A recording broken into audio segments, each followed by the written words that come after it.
buyers are seeking smart homes and technology to make living easier and more convenient. Maryland has our share of luxury homes, and prices vary by location.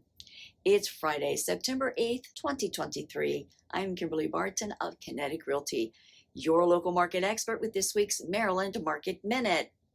Subscribe to stay updated on our local market and let me know what you want to know.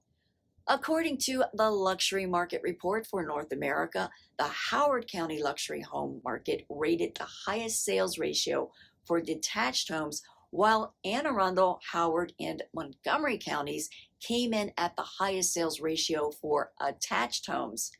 Seeking a luxury home?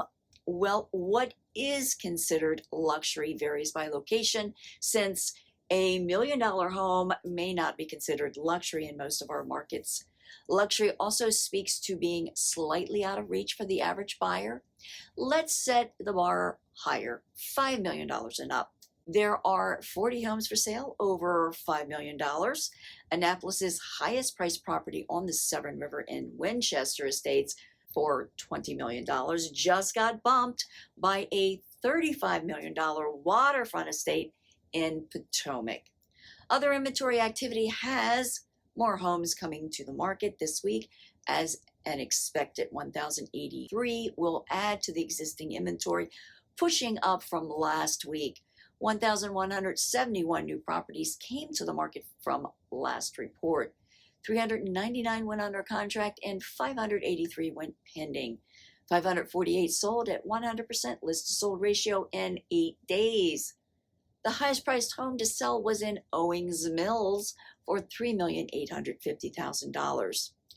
Rentals available rose again this week to $2,155 at $2,400 per month, and leasing in just 18 days from hitting the market.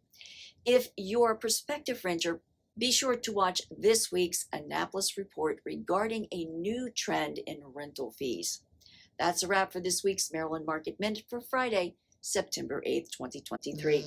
Thanks so much for tuning in. I'll see you next week.